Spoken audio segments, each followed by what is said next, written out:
نام ہے بوفا.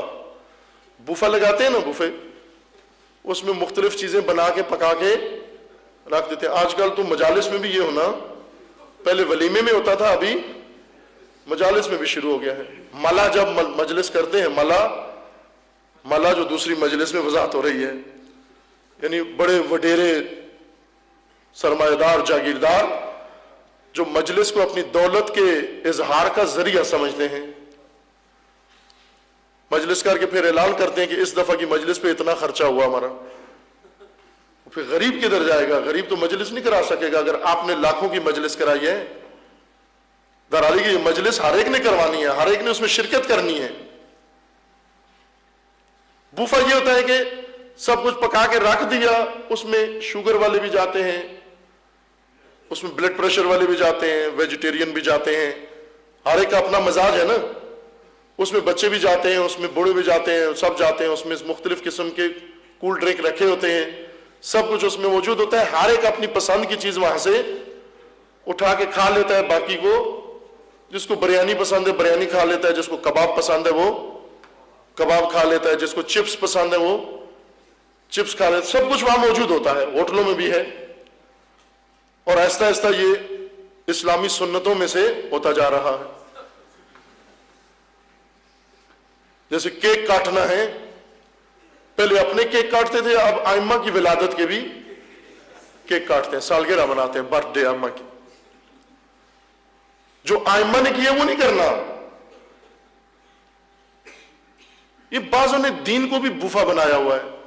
دین میں گئے, دیکھا ادھر عبادتیں پڑھی ہیں, ادھر زیارتیں پڑھی ہیں, ادھر عزاداریاں پڑھی ہیں, ادھر درس پڑھا, ادھر فقہ پڑھا, ادھر اخلاق پڑھا, ادھر عقیدہ پڑھا ہے, ادھر سیاست پڑھی ہے, ادھر اجتماعیت پڑھی ہے, ادھر فلاں کام پڑھا ہے, معیشت پڑھی ہوئی ہے. یہ ساری چیزیں دین کے اندر موجود ہیں. انہوں نے کہا یہ تو ہم سے سب نہیں ہوتا ہے یہ, لہذا کسی نے تسبیح اٹھا لی, کسی نے دعا اٹھا لی, کسی نے عبادت اٹھا لی, کسی نے زیارت اٹھا لی, کسی نے عزاداری اٹھا لی, اور جو پسند نہیں ہے اس کو وہیں چھوڑ دی. وہ کہہ رہے ہیں ہمارا کام تو صرف ماتم کرنا ہے, ہم نے نماز نہیں پڑھنی.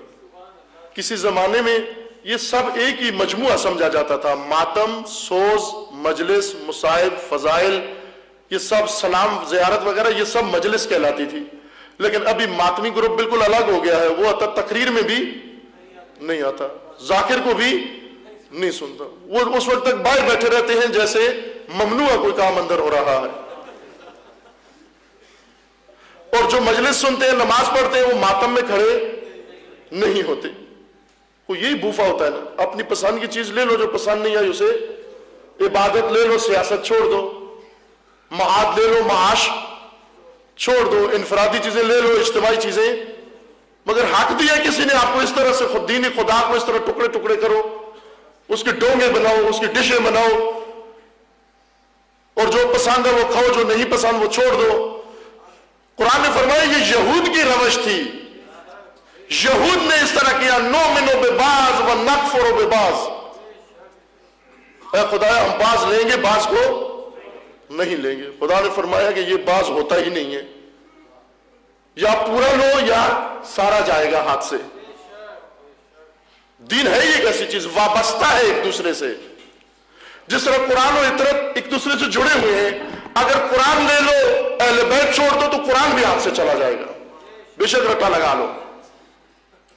اور اگر اہل بیت لے لو, قرآن چھوڑ دو, تو اہل بیت بھی ہاتھ سے چلے جائیں گے. کیونکہ رسول اللہ نے فرمایا یہ کبھی ایک دوسرے سے جدا نہیں ہوتے. نہیں کہ یہاں پر انتخاب کرو, جی ہم نے یہ لے لیا, اس کی ضرورت نہیں ہے, انہوں نے وہ لے لیا, ہمیں اس کی ضرورت نہیں. یہ دین نہیں اپنانا, نؤمن ببعض ونکفر ببعض, یا سب لو یا سب چھوڑ دو. یہ بیچ میں شتر مرغ نہیں بنو. شتر مرغ جو نہ مرغ ہوتا ہے نہ شتر ہوتا ہے, اگرچہ نام دونوں رکھے ہوئے اس نے اپنے.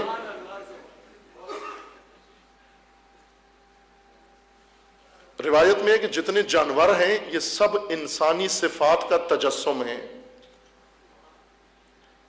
جتنے بھی جانور ہیں یہ سارے انسانی صفات کا تجسم ہے. مختلف صفات ہیں, چوری ایک صفت ہے, دروغ ایک صفت ہے, جھوٹ, خیانت ایک صفت ہے. یہ ساری صفات جو انسان کے اندر منفی یا مثبت ہیں، ان سب کو خدا نے مجسم کر کے جانور بنا کر انسانوں کی بستی کے آس پاس چھوڑ دیے ہیں. یہ کتے، بلیاں، بندر، یہ سارے انسانی صفات کا تجسم ہے.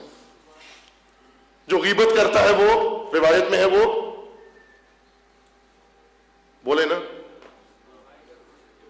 جو غیبت کرتا ہے وہ کتے کی طرح ہے.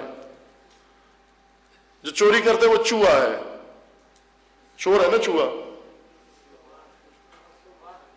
اگر خواب میں چوہا دیکھو تو یہ نہیں کہنا گھر میں برکت آنے والی ہے. کوئی چور ہے گھر میں، کوئی چور ہے. یہ سارے جانور انسانی صفات کا تجسم ہے. ان میں گائے ہے، اللہ میاں کی گائے. گائے کس چیز کا تجسم ہے؟ سادگی کا، بے وقوفی کا. کتنے آسانی سے اس کو سارا دودھ اس کا نکال لیتا ہے اور وہ جگالی کرتی رہتی ہے. 4 لاتیں خدا نے اس کو دی ہیں، اگر باری باری ایک مارے اس کو بیجا نکال دے اس کا، وہ سب کچھ نچوڑ لیتا ہے اس کا، اور پھر بھی دو میں لاتی رہتی ہے، جگالی کرتی رہتی ہے. اس لیے اس کو کہا گیا یہ اللہ میاں کی گائے ہے. کچھ لوگ شتر مرغ ہیں. شتر مرغ یعنی 2 عنوان انہوں نے بنائے رکھے ہوتے ہیں. اگر انہیں کہو یہ کام کرو کہتے ہیں ہم شتر ہیں. اگر کہو انڈا دو کہتے ہیں شتر ہیں. جب کہتے ہیں سامان اٹھو کہتے ہیں مرغ ہیں. ہوتے ہیں نا ایسے، کبھی بھی ذمہ داری قبول نہیں کرتے. انڈے کے وقت شتر ہوتے ہیں، سامان اٹھانے کے بعد مرغ ہوتے ہیں. انہوں نے اسی لیے اپنے آپ کو شتر مرغ بنایا ہوتا ہے. یہ شتر مرغی دین چھوڑو، لینا ہے سارا، لو چھوڑنا ہے سارا چھوڑو، تاکہ واضح ہو جائے کس طرف کے لوگ ہو. اللہ کے لیے تو واضح ہے، لیکن کچھ کا ارادہ یہ ہے یخادعون اللہ والذین آمنوا، اللہ کو دھوکہ دینا اور مومنوں کو دھوکہ دینا. اللہ تو دھوکے میں نہیں آتا، لیکن ممکن ہے چند مومنوں کو دھوکہ دے دیں. واضح دین اپناؤ، نہ کہ کچھ لینا ہے کچھ چھوڑنا، سارا یکجا لینا ہے.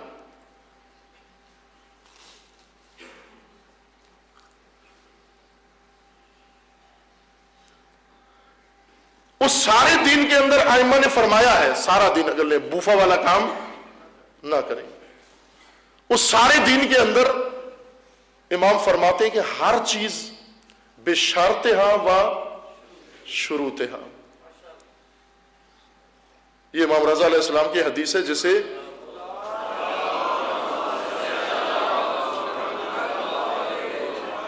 اسے کہا جاتا ہے حدیث سلسلہ تو ذہب، گولڈن حدیث. ذہب سونے کو کہتے ہیں، حدیث سلسلہ تو ذہب، گولڈن حدیث ہے. یہ امام رضا علیہ السلام نے یہ حدیث توس میں بیان فرمائی. لوگوں کے سامنے آ کر کہا یہ حدیث ہے لکھو. وہاں لکھا ہے کہ چند ہزار انسانوں نے یہ حدیث بیک وقت سنی اور لکھی امام علیہ السلام سے سن کر. اس حدیث میں امام نے فرمایا کلمۃ لا الہ الا اللہ حسنی. یہ حدیث قدسی ہے. امام رضا علیہ السلام قرآن کی آیت نہیں پڑھ رہے، یہ نقل روایت نہیں کر رہے، خداوند سے ڈائریکٹ سن کر بیان کر رہے ہیں کہ ابھی میرے پروردگار نے مجھے کہا ہے کہ آپ اپنی امت کو بتا دو کلمۃ لا الہ الا اللہ حسنی. اے لوگو، لا الہ الا اللہ میرا قلعہ ہے. خدا کہہ رہا ہے لا الہ الا اللہ میرا قلعہ ہے. فمن دخلها امن من عذابی، جو اس قلعے کے اندر آ گیا وہ عذاب و جہنم سے بچ جائے گا. اس کے بعد امام علیہ السلام فرماتے ہیں ولیکن بشرطہا و شروطہا وانا من شروطہا. امام فرماتے ہیں یہ توحید ہے، لیکن توحید کی بھی شرائط ہیں. توحید کی بھی کچھ شرائط ہیں. اگر توحید کو ان شرائط کے ساتھ لیا تو توحید کا اثر ہوگا. اگر شرائط چھوڑ دی، توحید لے لی، تو یہ توحید قلع نہیں ہے. یہ قوالی کے لیے خوب ہے. یہ اللہ اللہ کرتے ہیں نا قوالوی، تبلے کی دھن کے لیے خوب ہے. وہ کتنا اللہ اللہ کرتے ہیں، لیکن وہ اللہ سے مراد اللہ نہیں ہوتی، اللہ صرف دھن ہوتی ہے، یعنی یہ لفظ ادا